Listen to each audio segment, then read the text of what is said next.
Welcome to our channel Loom, the place where true crime stories come alive. It was a normal morning in Los Angeles. The bank doors were locked. The vault was sealed. No alarms had gone off. No guards had seen anything. Yet millions of dollars were already gone. There were no broken windows, no forced doors, no witnesses. Police were called, and even they could not understand what they were seeing. The robbery did not come from the front. It did not come from the back. It came from below. While the city slept, someone had been digging in total silence, inch by inch, straight toward the heart of the bank. This was not a fast crime. This was not a loud crime. This was a crime built on patience, precision, and weeks of careful planning. What happened next shocked the entire country. In 1972, Los Angeles was growing fast. Tall buildings, busy roads, and new businesses filled the city. Banks were seen as symbols of safety and trust. People believed that their money was secure behind thick walls and heavy vault doors. One of the most trusted banks at the time was the United California Bank. It held not only large amounts of cash, but also valuable items belonging to some of the richest people in the country. No one imagined that this bank would soon become the target of one of the most carefully planned robberies in American history. The men behind the robbery were calm and patient. They did not act like typical criminals. They avoided attention and lived normal lives on the surface. But secretly, they were planning something that required discipline and intelligence. They studied the bank for months. They learned its routines, its security systems, and the layout of the area around it. They knew that entering through the front door was impossible.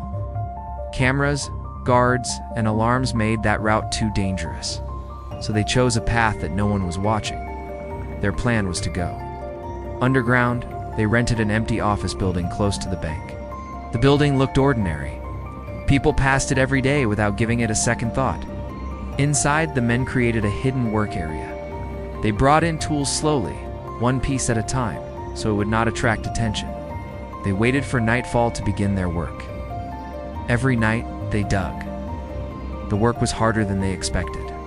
The ground was tough, filled with dirt, rock, and concrete.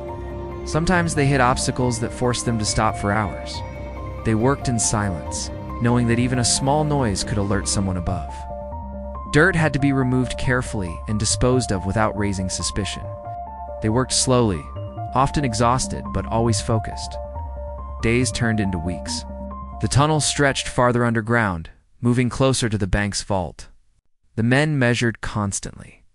If they dug in the wrong direction, all their work would be wasted. Their calculations had to be perfect. Mistakes were not an option. Above ground, life continued normally. Bank employees opened the vault every day, unaware of what was happening beneath their feet. Customers deposited money, signed papers, and left without worry. The contrast between the calm surface and the secret activity below was striking. As the tunnel neared the vault, tension grew.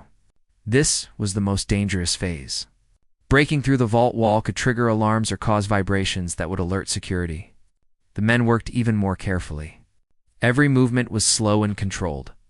When the final barrier was breached, they paused, listening carefully. There were no alarms, no footsteps. The plan was working.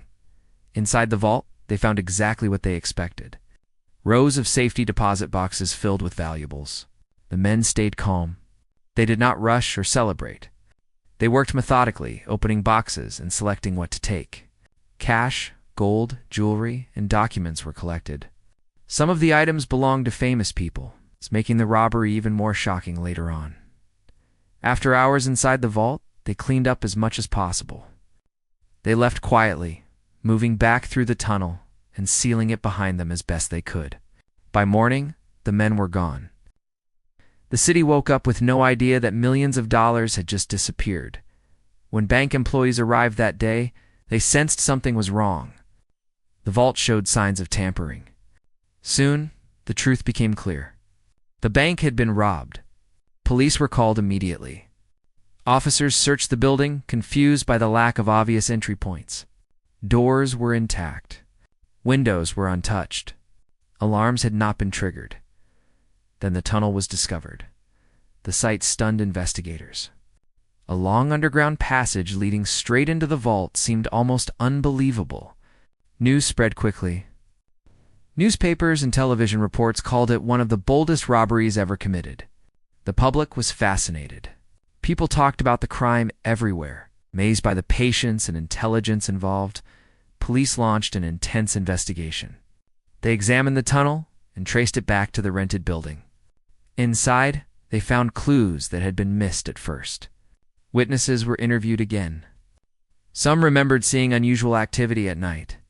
Others recalled trucks or equipment being moved quietly, slowly. The puzzle came together. Several suspects were identified and arrested. During questioning, details of the plan emerged. The robbery had taken months of preparation. It was not a crime of impulse. It was a carefully executed operation. Even after arrests, much of the stolen money was never found. Some of it had already been moved or hidden beyond recovery. The case went to court, drawing national attention. Many people were shocked by how vulnerable a major bank had been. The robbery forced financial institutions across the country to rethink security. Banks began strengthening underground protections, improving alarm systems, and monitoring nearby buildings more closely. Years passed, but the story never faded. The United California Bank Robbery became a legend. It was studied by law enforcement and discussed by historians.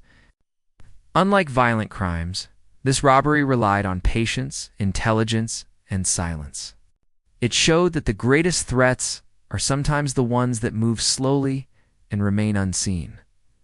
Today, the city has changed, and the bank itself no longer exists in the same form. But the memory of the robbery remains strong. It stands as a reminder that no system is perfect, and that human determination can find unexpected paths. The tunnel is long gone, but the story continues to capture attention. It is remembered not just as a theft, but as one of the most remarkable examples of planning and execution in criminal history. A crime carried out without noise, without chaos, and without warning, leaving behind a mystery that still fascinates people decades later. The tunnel is gone, the vault has been rebuilt, and the city has moved on. But the question remains. How did a crime so quiet change bank security forever? The United California Bank Robbery was not about speed or violence. It was about patience, silence, and planning. It proved that even the strongest systems can be broken without a single alarm. Decades later, this crime still reminds the world that danger does not always announce itself. Sometimes it works slowly, underground, waiting for the perfect moment. And by the time it is discovered, it is already too late. For watching more amazing videos like this, subscribe our channel Crime Loom.